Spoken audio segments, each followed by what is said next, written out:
पहले अध्याय का 30 नंबर श्लोक, अध्याय फर्स्ट, श्लोक नंबर 30।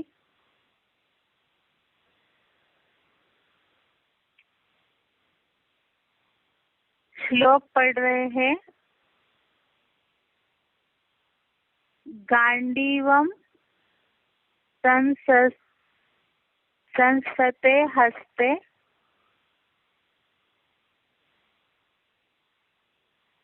गांडीवम संसते हस्त्वात् वक्चैव परिधय्यते न च शक्नोमि अवस्थातुं भ्रमतीव च मे मनः निमित्तानि च पश्यामि विपरीतानि केशव। एक बार दोबारा श्लोक देखिए। गांडीवम संसते हस्त्वात् वक्चैव परिधय्यते न च शक्नोमि अवस्थातुं भ्रमतीव च मे मनः निमित्तानि च पश्यामि विपरीतानि केशव।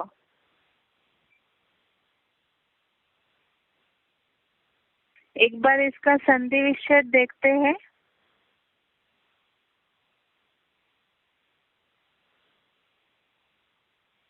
गांडीवम संसते हस्तात् वक् च एव परिधय्यते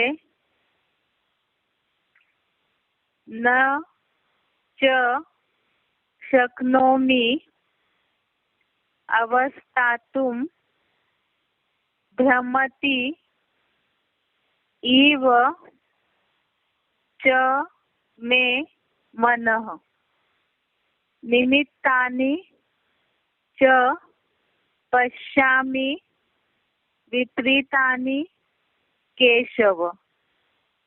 एक बार दोबारा संधि विच्छेद देखिए।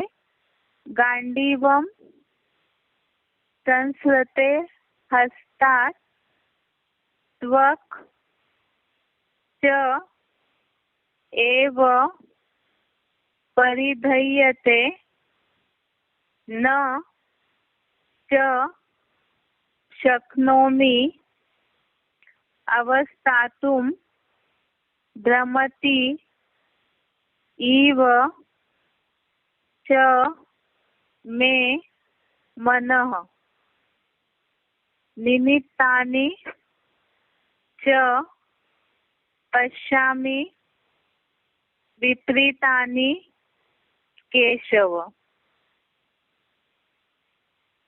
एक बार इसका अर्थ देखते हैं। अभी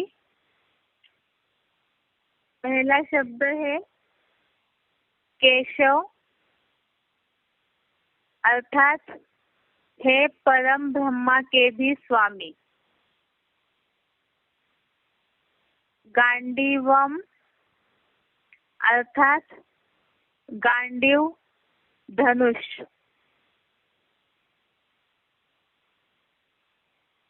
हस्तात् अर्थात हाथ से। संसृते अर्थात गिरा जा रहा है। च अर्थात तथा, त्वक अर्थात त्वचा, एव अर्थात भी,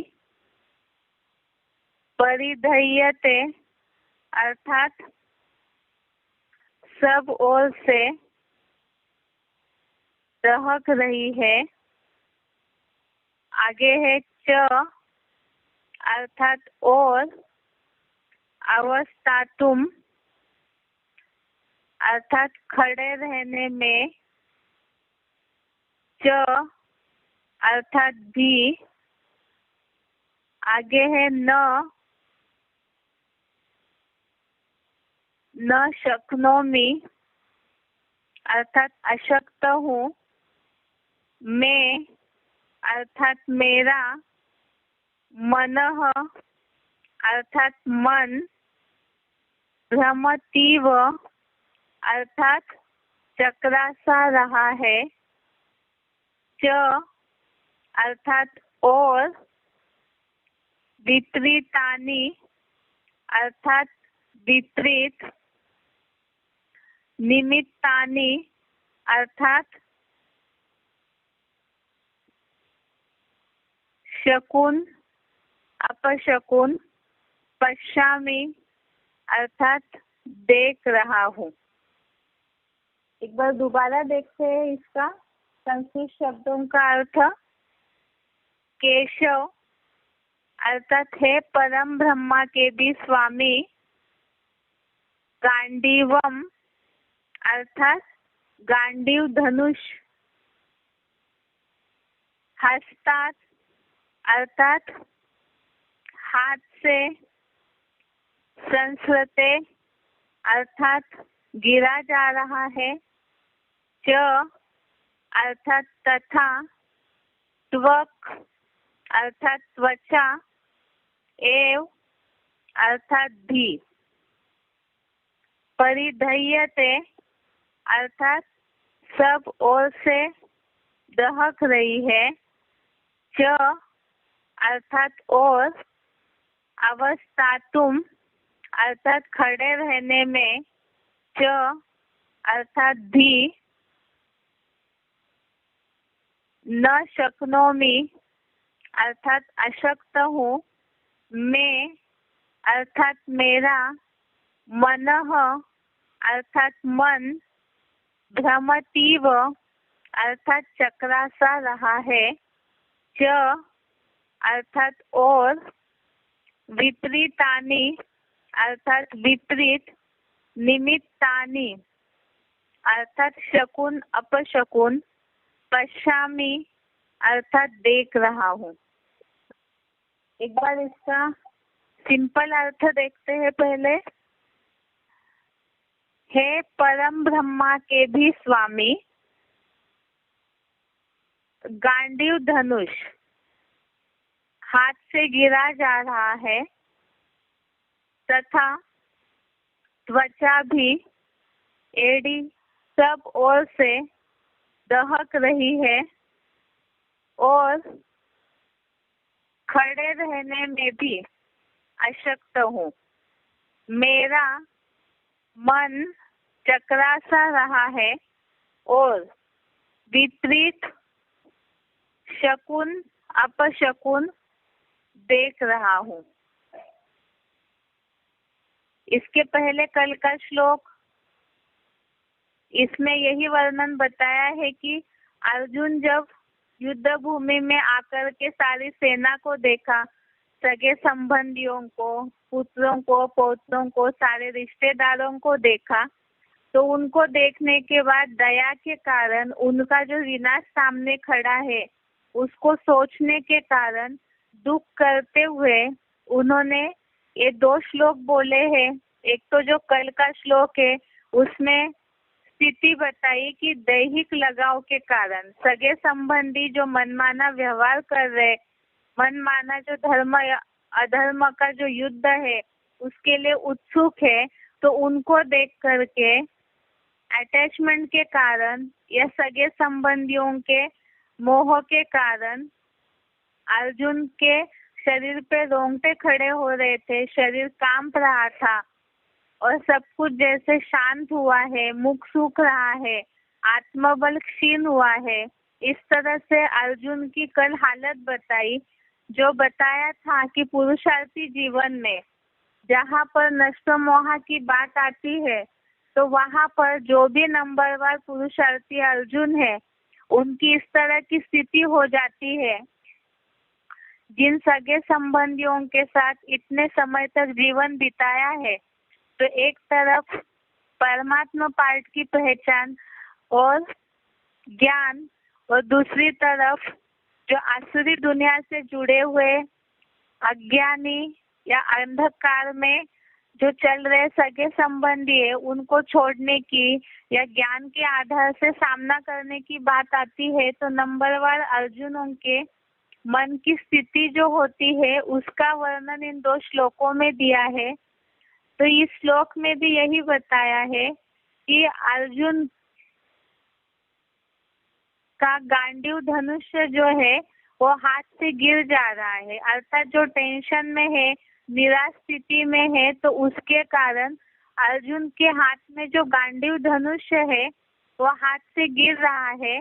त्वचा सब ओर से दहक रही है, अर्थात जैसे कि शरीर पूरा जल रहा है। तो जब ज्यादा व्यक्ति सोचता है तो इस तरह से हालत हो जाती है, खड़े रहने में भी अशक्त हूँ और मेरा मन चकरा सा रहा है और विपरीत शकुन अपशकुन देख रहा हूँ। तो शकुन अपशकुन जैसे ये तो दुनिया में इस बात को ज्यादा माना जाता है, जैसे कि एक लौकिक दुनिया का उदाहरण है कि कोई बाहर जा रहे हैं, उस समय अगर बिल्ली सामने से चली जाती है तो लोग सोचते हैं अपशकुन होगा, काम सफल नहीं होगा। इस तरह से यहाँ कोई भी कार्य जो हो रहा है तो उसमें सफलता असफलता को लेकर के जो अर्जुन को भविष्य दिख रहा है तो उसके लिए बोला है कि शकुन अपशकुन, अर्थात जो विपरीत निगेटिव रीति से जो शकुन अपशकुन होने वाला है, असफलता मिलने वाली है, वो उनको अभी से ही दिखाई दे रहा है युद्ध के बाद का रिजल्ट। और वो रिजल्ट सोच करके, शकुन अपशकुन के बारे में सोच करके या उस सारे सगे संबंधियों के मनमाने व्यवहार को देखते हुए युद्ध के लिए जो धनुष हाथ में उठाया है तो वो भी हाथ से गिर रहा है, शरीर पूरा जल रहा है, त्वचा भी सब ओर से दहक रही है, माना शरीर पूरा जलने जैसा अनुभव हो रहा है, खड़े रहने में भी अशक्त है और मन चकरा सा रहा है। तो जब ज्यादा व्यक्ति सोचने लगता है तो इस तरह से मन चकराने लगता है, घबराहट होने लगती है। ये स्थिति अर्जुन की बताई हुई है। अभी इसमें जो शिव बाबा ने क्लैरिफिकेशन दिया है उसके साथ इस श्लोक के अर्थ को समझते हैं एक बार। हे परम ब्रह्मा के भी स्वामी त्रिमूर्ति शिव बाबा, अर्थात एक शब्द बोला हुआ है केशव के लिए, हे परम ब्रह्मा के भी स्वामी त्रिमूर्ति शिव बाबा, गांडीव नामक दैहिक पुरुषार्थ का लचीला धनुष चंचल मन वाले बुद्धि रूपी हाथ से गिरा जा रहा है तथा अचानक बुखार आने जैसी त्वचा भी एड़ी से चोटी तक सब ओर से दहक रही है और इतना शिथिल हूँ कि खड़े रहने में भी जैसे अशक्त हूँ। मेरा किम कर्तव्य विमूढ़ बना मन चकरा सा रहा है और सगे संबंधियों प्रति ऐसा मोह अंधकार की विपरीत फल सूचक शकुन अपशकुन देख रहा हूँ। तो इसमें जो बताया हुआ है, अर्जुन ने शिव बाबा से ये बात बोली जिसके लिए यह शब्द दिया है, हे परम ब्रह्मा के भी स्वामी त्रिमूर्ति शिव बाबा। गांडीव, इस शब्द को तो हमने पहले भी समझा है। गांडीव धनुष, इसका अर्थ दिया हुआ है अर्जुन का महाभारत प्रसिद्ध धनुष है गांडीव, जिसके लिए बताया हुआ है कि वो वास्तव में गांडीव कोई ऐसा सच में ही कोई लकड़ी लोहे का धनुष नहीं होता है। यहाँ पर जो शरीर है, मुकर्रर शरीरधारी जो अव्वल नंबर अर्जुन है, उनका जो पुरुषार्थी शरीर है, जो बताया वो पुरुषार्थी शरीर में जो लचीलापन है अर्थात मोल्डिंग पावर है, तो वो पुरुषार्थी शरीर ही गांडीव नाम का धनुष है, जिसका और भी इसके पहले हमने अर्थ समझा है कि पुरुषार्थी जीवन में जो जितना अपने में मोल्डिंग पावर धारण करेंगे। शरीर पुरुषार्थ के हिसाब से या जो भी 4 सब्जेक्ट के ईश्वरीय सेवा के, ज्ञान, योग, धारणा, सेवा, उसमें जितना आगे बढ़ने के लिए शरीर में मोल्डिंग पावर चाहिए, तो वो लचीलापन इस गांडीव नाम के धनुष्य में है।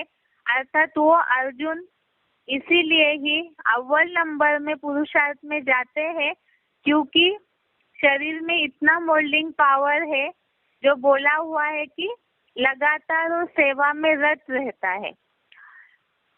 तो ये बताया गांडीव नामक दैहिक पुरुषार्थ का लचीला धनुष। आगे बताए कि ये जो धनुष्य है चंचल मन वाले बुद्धि रूपी हाथ से गिरा जा रहा है। ये बात तो हम बेसिक कोर्स के टॉपिक में भी समझते आए हैं कि बुद्धि जो है वो अगर मन के लगाम को टाइट से नहीं पकड़ के रखती है तो क्या स्थिति होती है। यही बताया कि चंचल मन वाले बुद्धि रूपी हाथ से गिरा जा रहा है। अर्थात ये पुरुषार्थी स्टेज है जिसके कारण से मन में स्थिरता नहीं आई है, संबंधियों के प्रति पूरा मोहजित नहीं बने हैं नंबरवार अर्जुन। तो उस कारण से ये धनुष हाथ से गिरा जा रहा है। अर्थात ही पुरुषार्थी जीवन में, पुरुषार्थ में जिस तरह से आगे बढ़ना है, तो मोह जो है वो मन बुद्धि चंचल होने के कारण, मोह में फंसने के कारण, जो बताया कि मोह में आने के कारण बुद्धि से स्मृति का नाश हो जाता है और निर्णय शक्ति का भी नाश हो जाता है। तो इसी कारण ही धनुष्य जो है वो हाथ से गिरा जा रहा है। अर्थात पुरुषार्थ में धर्म अधर्म के युद्ध में जिस तरह आगे बढ़ना चाहिए, तो चंचल मन और बुद्धि उसमें बह जाने के कारण पुरुषार्थ में पीछे हटने लगते हैं तथा अचानक बुखार आने जैसी त्वचा भी एड़ी से चोटी तक सब ओर से दहक रही है। ये तो एक सिंपल बात बताई कि अचानक बुखार आने जैसी त्वचा भी एड़ी से चोटी तक सब ओर से दहक रही है। ये स्थिति तब होती है जब व्यक्ति बहुत ज्यादा टेंशन में है, अचानक अपने सगे संबंधियों की कोई अनहोनी देख लेता है, जीवन में कोई ऐसी घटना सुन लेता है, तो उस समय ही टेंशन के कारण बुखार आने लगता है, शरीर जलने जैसा अनुभव होता है। तो यहाँ ये बात बताई है जो श्लोक में अभी विषय चल रहा है कि जिस तरह से अर्जुन सगे संबंधियों के मोह में चल रहा है, तो उसके कारण ही बुखार आने जैसी त्वचा एड़ी से चोटी तक सब ओर से दहक रही है और इतना शिथिल हूँ कि खड़े रहने में भी जैसे अशक्त हूँ।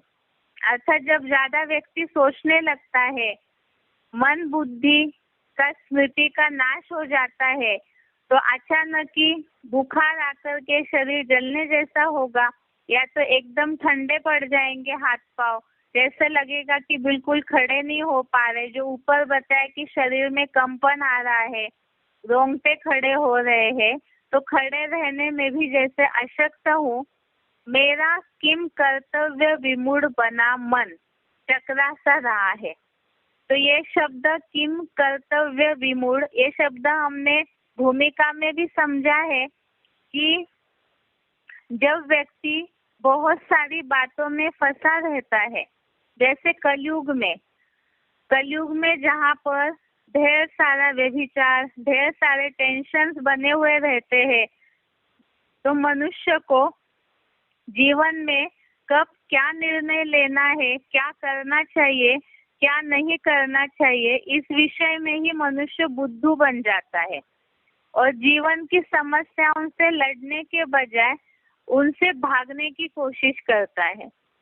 तो इसी तरह से यहाँ पर भी अर्जुन की ये स्थिति हुई है कि क्या करना है क्या नहीं करना है, माना युद्ध करना है नहीं करना है। जैसे कि भगवान ने तो यही बताया कि वास्तव में ये जो सगे संबंधी है इनको नहीं मारना है, तो इनके अंदर के जो आसुरी गुण है, इनके अंदर जो गलत प्रथाएं बैठी हुई है, गलत मान्यताएं बैठी हुई है, अज्ञान अंधकार बैठा हुआ है, जो दुनिया को नीचे गिरा रहा है, अधर्म की स्थापना कर रहा है, तो ऐसे आसुरी गुणों को मारना है। लेकिन फिर भी अर्जुन की बुद्धि में ये बात बैठी हुई है कि इससे इनके मन में दुख होगा, ये सब लोग नाराज हो जाएंगे। ये सारी बातें बुद्धि में गलत भावनाएं बैठने के कारण मन चकरा सा रहा है और सगे संबंधियों के प्रति ऐसा मोह अंधकार कि विपरीत फल सूचक शकुन अपशकुन देख रहा हूँ। फल सूचक अर्थात जो कर्म करेंगे तो उसका जो रिजल्ट मिलने वाला है। फल सूचक अर्थात जो उसका रिजल्ट दिखाई दे रहा है। जैसे कोई भी कर्म करते हैं तो उसके रिजल्ट ही उसकी फल प्राप्ति कही जाती है। तो इसी तरह से यहाँ भी सगे संबंधियों के प्रति ऐसा मोह अंधकार कि विपरीत फल सूचक अर्थात उल्टा रिजल्ट दिख रहा है और वो उल्टा रिजल्ट ही शकुन अपशकुन के रूप में दिखाई दे रहा है। इसीलिए ही ये तो बताई गीता में जो अर्जुन की स्थिति है वो। अब पुरुषार्थी जीवन में भी ऐसी बहुत स्थिति आती है, जैसे कल भी उदाहरण बताया जो बाबा ने मुरलियों में बोला हुआ है कि वास्तव में लौकिक संबंधियों से न कुछ पूछना है न उनकी मत पर चलना है। तो ऐसे समय में कईयों के मन में ज्ञान में चलते चलते ये प्रश्न आता है कि हमें तो उन्हीं के साथ जीवन बिताना है, तो ऐसे समय में उनसे कुछ नहीं पूछेंगे, उनके अनुसार अगर हम नहीं चलेंगे तो सारा कुछ डिस्टर्ब हो जाएगा। लेकिन जैसे कि पड़ोसी है, बहुत सारे संबंधी संपर्की है, तो उनके सबका मन बना के रखने के लिए कई बार लोग जीवन में कंफ्यूज हो जाते हैं। ज्ञान में चलते क्या करना चाहिए, क्या नहीं करना चाहिए, ऐसे समय दुख देना चाहिए, नहीं देना चाहिए, ये सब बातों में मन कंफ्यूज होता है, उलझा हुआ रहता है। तो इसी के लिए मुरली में और एक बात भी आई हुई है कि नई दुनिया जो आने वाली है, सतयुगी स्वर्ग की सुख की दुनिया, तो उसके लोकलास की परवाह करनी है, या जो भस्म होने वाली दुनिया है उसके लोकलास की परवाह करनी है। क्योंकि जो भस्म होने वाली दुनिया है वो जो भी संबंधी है, संपर्की है, वो तो आसुरी दुनिया के अज्ञान अंधकार वाली दुनिया में जी रहे हैं, जहाँ पर बताया कि वो भौतिक जहाँ रात्रि चल रही है ज्ञानी ऋषि मुनियों के लिए, तो ऐसी रात्रि में वो लोग जी रहे हैं।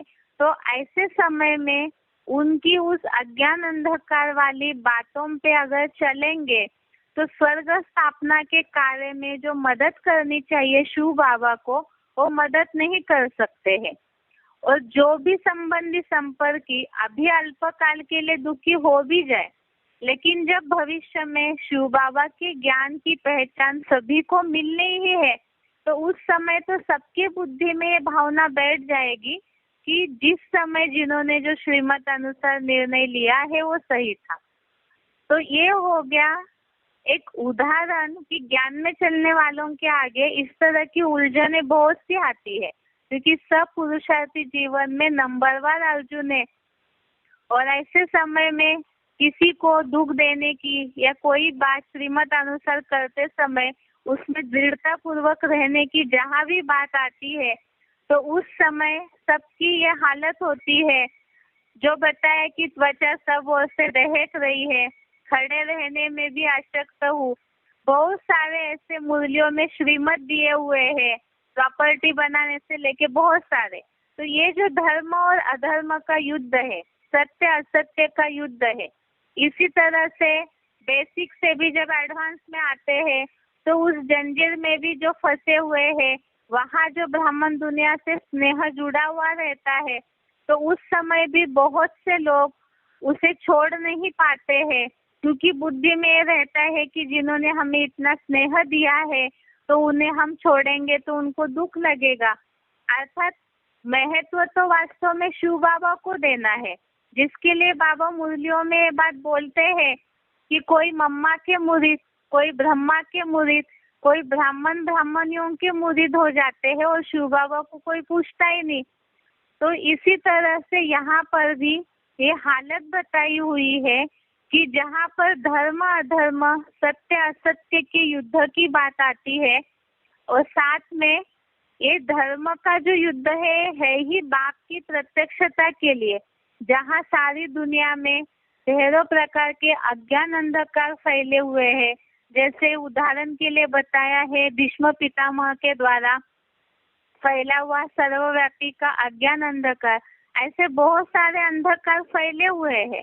तो इस समय में सही निर्णय लेना जरूरी है। अब वो निर्णय लेने के लिए मुरलियों का गहरा ज्ञान बुद्धि में होना चाहिए। तो यही स्थिति अर्जुन की यहाँ बताई हुई है। एक बार इस अर्थ को दोबारा देखते हैं। हे परम ब्रह्मा के भी स्वामी त्रिमूर्ति शिव बाबा, गांडीव नामक दैहिक पुरुषार्थ का लचीला धनुष चंचल मन वाले बुद्धि रूपी हाथ से गिरा जा रहा है तथा अचानक बुखार आने जैसी त्वचा भी एड़ी से चोटी तक सब ओर से दहक रही है और इतना शिथिल हूँ कि खड़े रहने में भी जैसे अशक्त हूँ। मेरा किम कर्तव्य विमूढ़ बना मन चकरा सा रहा है, अर्थात क्या करना है क्या नहीं करना है, इस समस्या के कारण, उलझनों के कारण मन चकरा सा रहा है, अर्थात चक्कर आने जैसा महसूस हो रहा है, क्योंकि पहले ही बताया कि खड़े रहने में भी अशक्त हूँ। और सगे संबंधियों के प्रति मोह का अंधकार, अर्थात ये जो 5 विकार है एक प्रकार से बुद्धि के ज्ञान को ढक देते हैं। ये हमने बेसिक कोर्स में पढ़ा है। तो ये मोह का अंधकार है, अर्थात जो भी सामने सगे संबंधी दिख रहे हैं तो उसके पीछे ज्ञान सूर्य जो है वो सही रीति से दिखाई नहीं दे रहा है, क्योंकि ये बीच में मोह की ये दीवार आ रही है और इसी के कारण विपरीत फल सूचक शकुन अपशकुन देख रहा हो। अर्थात बुद्धि में तो ये है कि अगर इन सबको मार देते हैं तो युद्ध के रिजल्ट के हिसाब से उसे गलत दिख रहा है, लेकिन जो सदा काल की सुख है वो उस समय मोह अंधकार के कारण अर्जुन को महसूस नहीं हो रहा है। इसीलिए ही ये अर्जुन की जो स्थिति है वो इस 2 श्लोक में बताई है, एक तो 28, 29 और 30 नंबर श्लोक में, कि युद्ध के कारण करना है नहीं करना है या सगे संबंधियों का सपोर्ट करना है, इस बात में अर्जुन उलझा हुआ है। तो ये हो गया आज का श्लोक। एक बार इसका उच्चारण और अर्थ सुन लेते हैं।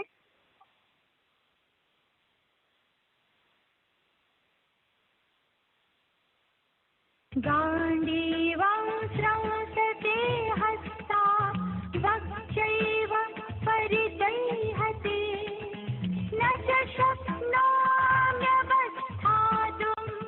भ्रमतीव च मे मनः निमित्तानि च पश्यामि विपरीतानि केशव।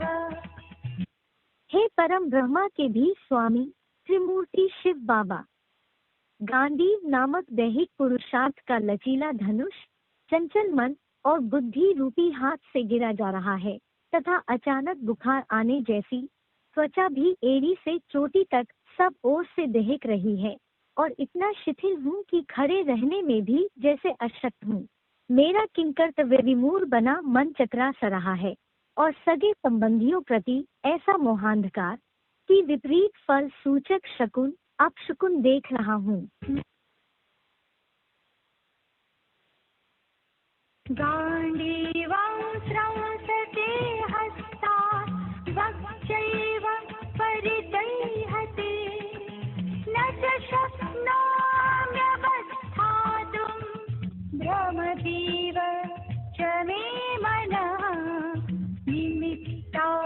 सर्वाणि च पश्यामि विपरीतानि केशव। हे परम ब्रह्मा के भी स्वामी मूर्ति शिव बाबा, गांधी नामक दैहिक पुरुषार्थ का लचीला धनुष चंचल मन और बुद्धि रूपी हाथ से गिरा जा रहा है तथा अचानक बुखार आने जैसी त्वचा भी एड़ी से चोटी तक सब ओर से दहक रही है और इतना शिथिल हूँ कि खड़े रहने में भी जैसे अशक्त हूँ। मेरा किंकर्तव्य विमूढ़ बना मन चतरा सा रहा है और सगे संबंधियों प्रति ऐसा मोहांधकार कि विपरीत फल सूचक शकुन अपशकुन देख रहा हूँ।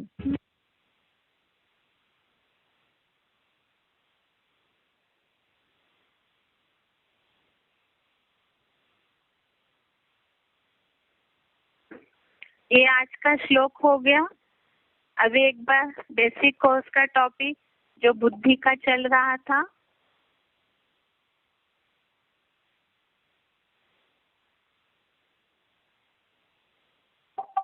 कल हमने सात्विक बुद्धि की निशानियां समझी है और राजसी बुद्धि का श्लोक पढ़ा था, उसका अर्थ भी पढ़ा है। एक बार उसको रिपीट करके तामसी बुद्धि वालों की निशानियां एक बार देखते हैं। राजसी बुद्धि श्लोक नंबर है 18वें अध्याय का 31वां श्लोक, अध्याय 18 श्लोक नंबर 31। श्लोक देखिए एक बार।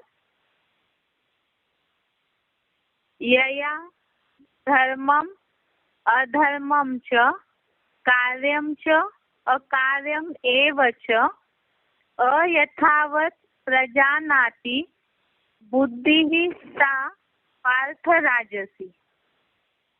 अर्थात हे पृथ्वीराज, जिससे धर्म और अधर्म को और समाज, देश और कालक्रम से कर्तव्य अथवा अकर्तव्य को भी कोई व्यक्ति या पदार्थ की आसक्ति के कारण गलत ढंग से ही जान पाती है, वह द्वैतवादी द्वापर के विदेशी और विधर्मी और विदेशी दैत्यों की राजसी बुद्धि है।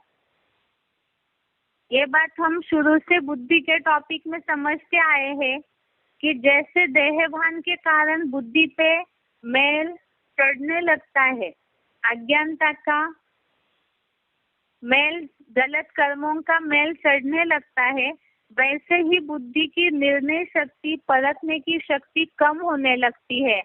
और जब वो कम हो जाएगी तो जो निर्णय लेगी बुद्धि, गलत ढंग से ही जान पाती है। अर्थात बुद्धि जो निर्णय लेगी वो गलत ही लेगी। इसे ही बोला है गलत ढंग से ही जान पाती है।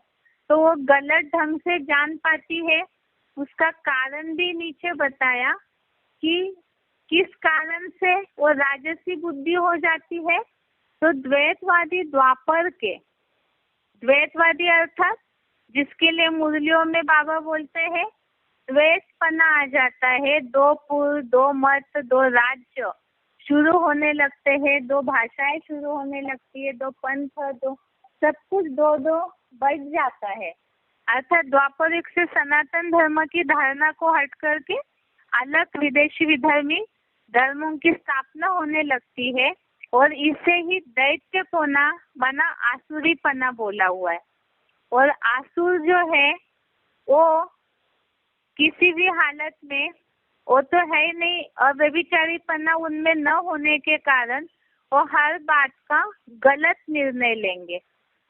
जिसके लिए बताया कि धर्म और अधर्म को समाज, देश और कालक्रम से कर्तव्य अथवा अकर्तव्य को भी कोई व्यक्ति या पदार्थ की आसक्ति अर्थात अटैचमेंट के कारण गलत ढंग से ही जान पाती है, जिससे धर्म और अधर्म को और समाज, देश और कालक्रम से अर्थात सही धर्म क्या है और अधर्म क्या है उसकी परिभाषा को समाज को लेकर के, देश को लेकर के, कर्तव्य को लेकर के, और यहाँ जो लिखा है कर्तव्य और अकर्तव्य को भी व्यक्ति या पदार्थ की आसक्ति के कारण गलत ढंग से जान पाती है।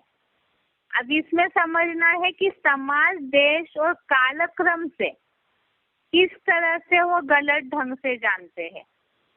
जैसे कल उदाहरण बताया था कि कोई भी धर्म जब शुरू होने लगता है तो वो केवल अपने धर्म से रिलेटेड जो जनसंख्या है, अपनी जाति से रिलेटेड जो जनसंख्या है, केवल उन्हीं के कल्याण के लिए सोचेंगे, अर्थात उनके लिए वही समाज मर्यादित होगा।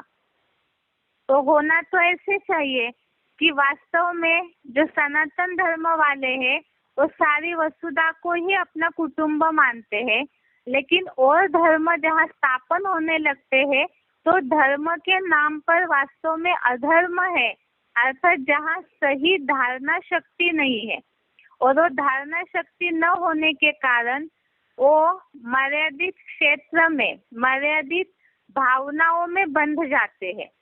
तो समाज अर्थात उनका समाज भी लिमिटेड होगा।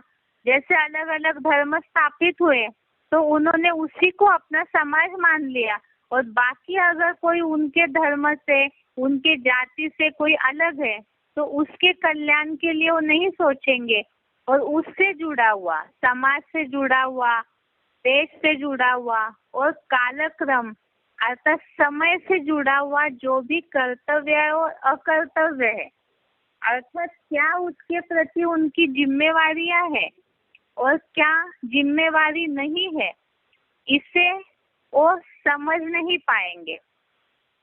जैसे कि बहुत सारे ऐसे होता है कलयुगी दुनिया में जहाँ पर जाति को लेकर के झगड़े होते हैं, या तो कोई भी बात को लेकर, जमीन को लेकर, हर बात के लिए जहाँ पे लड़ाई झगड़े हो रहे हैं तो वो इसी कारण हो रहे हैं क्योंकि वो मर्यादित विचारधारा में बंधे हुए रहते हैं। और ऐसे ही बोला कोई व्यक्ति या पदार्थ की आसक्ति के कारण, जैसे कि महाभारत में दिखाया है कि धृतराष्ट्र जो है वो अपने पुत्र मोह में अंधा होने के कारण इतना बड़ा महाभारत युद्ध करवाया। तो इसी तरह से दैनंदिन जीवन में भी जो राजसी बुद्धि वाले होंगे वो विशाल बुद्धि न होने के कारण कहीं ना कहीं देहभान और देह के जो संबंधी है उसी में ही वो अटके हुए रहेंगे। जैसे बताया सात्विक बुद्धि वाले उसके बंधन या मुक्ति का ज्ञान कई रीति से समझ पाएंगे, लेकिन राजसी बुद्धि वाले जो है उनकी बुद्धि में आसक्ति है, और जैसे अभी समझा कि जहाँ अटैचमेंट है, झुकाव है, तो वो मोह का अंधकार जो है वो सही निर्णय बुद्धि को नहीं लेने देगा। तो इसीलिए बोला है कि वो गलत ढंग से ही जान पाती है, वो ऐसी राजसी बुद्धि है। इसके बाद आगे का श्लोक देखिए, तामसी बुद्धि, अर्थात अभी तक हम बुद्धि के 3 प्रकार देख रहे थे। इसी से समझ में आएगा कि बुद्धि किस कैटेगरी में किसकी है। कलयुगी दुनिया में कईयों की बुद्धि में ये भावना है, जैसे कि बहुत सारे बुद्धिशाली लोग हैं, दुनियावी हिसाब से पढ़े लिखे हैं, साइंटिस्ट हैं, तो उनकी बुद्धि में तो यही भावना रहती है कि वो, या तो दुनिया वालों की बुद्धि में भावना रहती है कि ये बहुत ज्यादा बुद्धिशाली है, लेकिन वो बुद्धि जो है वो किस कैटेगरी में मानी जाएगी। बुद्धि अच्छी वो है जो निर्माण का कार्य करे, और जहाँ पर देहभान है, द्वैतवादीपना है, आसक्ति है और विकारों से बुद्धि ढकी हुई, निर्णय क्षमता कम हो जाती है, सही गलत पाप पुण्य का भेद ही नहीं कर पाती है, तो ऐसी बुद्धि वास्तव में तामसी बुद्धि, तमो प्रधान बुद्धि कही जाएगी। तो इसके लिए ही श्लोक देखिए, 18वें अध्याय का ही 32वां श्लोक, अध्याय 18 श्लोक नंबर 32। श्लोक बता रहे एक बार। अधर्मम धर्मम इति या मन्यते तमसा आवृता सर्वार्थान विपरीतान च बुद्धि सा पार्थ तामसी। अधर्मम धर्मम इति या मन्यते तमसा आवृता सर्वार्थान विपरीतान च बुद्धि सा पार्थ तामसी। एक बार इसका संधि विच्छेद देखते हैं।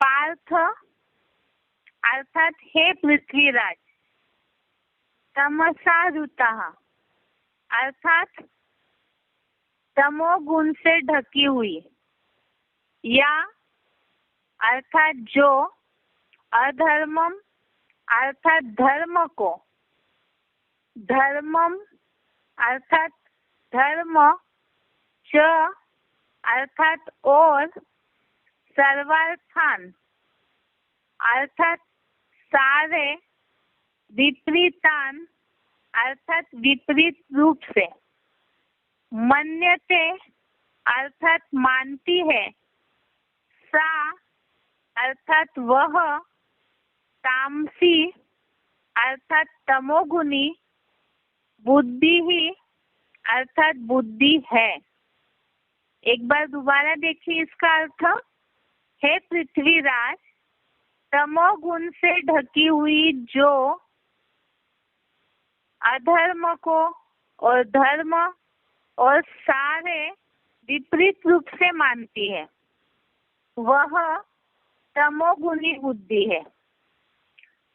तमोगुण से ढकी हुई जो बुद्धि अधर्म को और धर्म को सारा ही विपरीत रूप से मानती है, वह तमोगुणी बुद्धि है।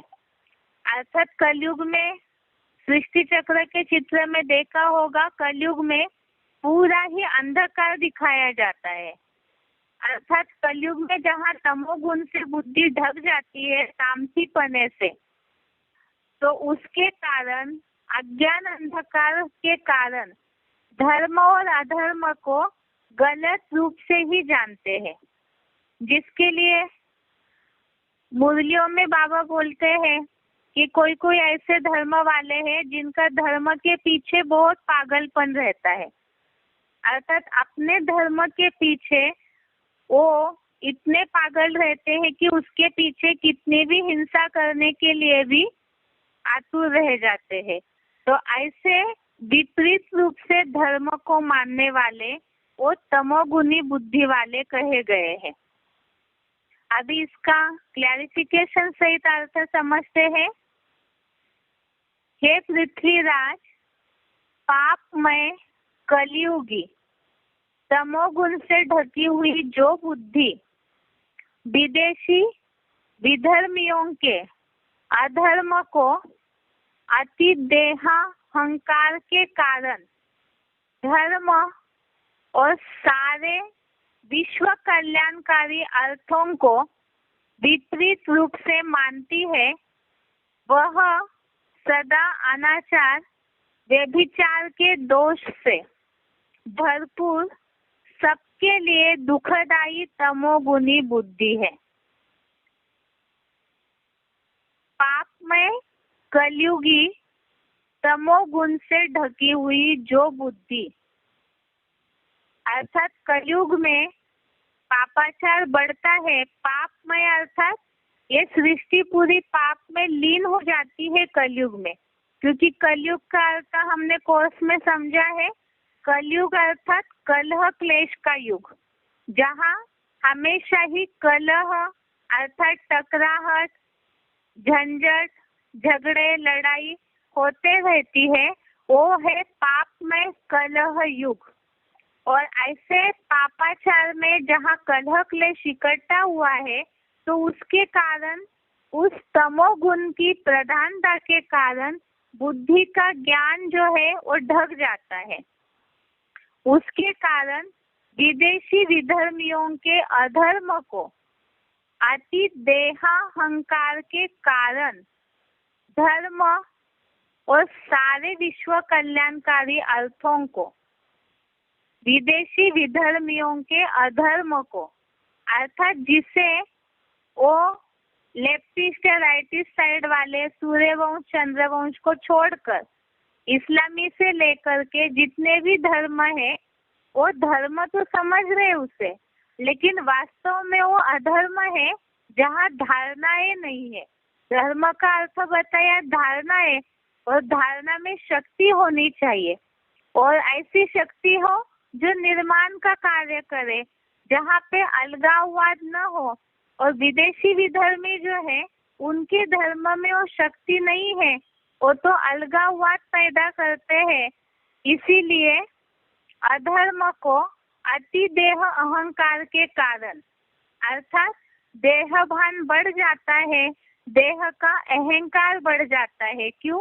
क्योंकि द्वापर युग से आते आते ही आत्मिक स्टेज से नीचे उतरे से देह का भान बढ़ने लगा, और कलयुग आते आते देह के आधार से, देह को जो प्राप्ति हुई है, चाहे शक्तिशाली तन हो या तो धन के आधार से, सुंदर तन के आधार से, कोई भी आधार से अहंकार आने लगता है, और उस अहंकार के कारण धर्म को या उसकी परिभाषा को और विश्व कल्याण के अर्थ को विपरीत रूप से मानती है, अर्थात गलत रूप से मानते हैं, उल्टे रूप से मानने लगते हैं।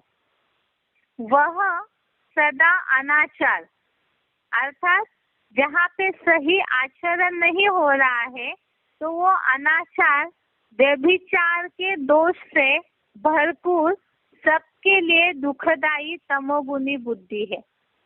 तो जैसे नास्तिक धर्म वालों के लिए कल्प वृक्ष में जो उदाहरण बताए जाते हैं कि वहाँ पर ऐसे धर्म है, ऐसे कोई देश है जहाँ पर बच्चे पैदा होते ही उनको छोड़ दिया जाता है, जो रशिया वगैरह देशों के लिए बताते हैं। फिर वो बच्चा बड़ा होने के बाद उनको ये भी बुद्धि में नहीं रहता है कि कौन माँ है कौन बहन है। इसी तरह से ऐसे जहाँ कलयुगी दुनिया में बिल्कुल ही व्यभिचार बढ़ने लगता है, वर्ण शंकर प्रजा, मिक्स प्रजा उत्पन्न होने लगती है, तो व्यभिचार के कारण 5 विकारों में दबने के कारण वो बुद्धि जो है सबके लिए दुखदाई है। जैसे आज कलयुगी दुनिया में जो मिसाइल्स बनाए जा रहे, एटम बॉम्ब्स बनाए जा रहे हैं, तो साइंटिस्टों के बुद्धि में तो ये है कि वो अच्छा कार्य कर रहे हैं इन्वेंशन करके, जिसके पीछे देशों का, विदेशों का इतना धन लग रहा है, तो उनके हिसाब से तो विश्व कल्याण है। लेकिन जहाँ दुनिया के विनाश के साधन, जहाँ पर सारी प्रजा को दुख मिल रहा हो, तो वो स्थापनाकारी कार्य तो नहीं है। वास्तव में आसुरी दुनिया के विनाश के लिए वो जो कर रहे हैं तो अलग बात, लेकिन एक तरफ से व्यभिचार होने के कारण जो भी निर्णय लेंगे वो तमोगुनी बुद्धि होने के कारण वो दुखदायी निर्णय लेंगे। अर्थात सत्वगुनी और रजोगुनी और तमोगुनी बुद्धि जो होगी तो उनके कर्मों में भी उसका असर दिखाई देगा। वो असर क्या दिखाई देगा? इसके लिए पहले तमोगुनी बुद्धि वाले जो है उनके कर्मों का रिजल्ट या उनके कर्मों की निशानियां पता चलेगी, क्योंकि बुद्धि का ज्ञान ढका हुआ है तो निर्णय शक्ति कमजोर होगी। जो बताए कि वो विपरीत रूप से अर्थात उल्टे रूप से ही सारी बातों को लेंगे तो उनका कर्म भी उल्टा और दुखदायी होगा, और रिजल्ट उनके कर्म का गीता में ही बताया हुआ है। इसके लिए एक बार गीता का श्लोक नंबर 18वें अध्याय का ही 25वां श्लोक देखिए। अध्याय 18 श्लोक नंबर 25। इसमें तमोगुणी जो कर्म है, जिनकी बुद्धि तामसी हुई है, तो उनका कर्म भी तमोगुणी होगा। वो कर्म का रिजल्ट, कर्म की निशानियां इस 18वें अध्याय के 25वें श्लोक में बताई है। एक बार ये श्लोक देखिए। 18वें अध्याय का अध्याय 18 श्लोक नंबर 25। श्लोक बताया है ये, अनुबंधम क्षयम हिंसाम अनवेक्ष च पौरुषम मोहात् आरभ्यते कर्म यत् तत् तामसम उच्यते। अनुबंधम क्षयम हिंसाम अनवेक्ष च पौरुषम मोहात् आरभ्यते कर्म यत् तत् तामसम उच्यते। इसमें इसकी निशानियां बताई हुई है।